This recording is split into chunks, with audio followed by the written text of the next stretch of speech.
Welcome, welcome to Salis Estates, where the smart birds live.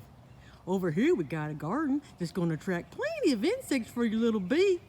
And look over here, the old neighborhood has a vacancy right by the restaurants. Got 3 restaurants. Look at there.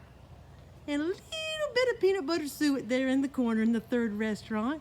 Let me show you my new construction. Over here we've got facing the west.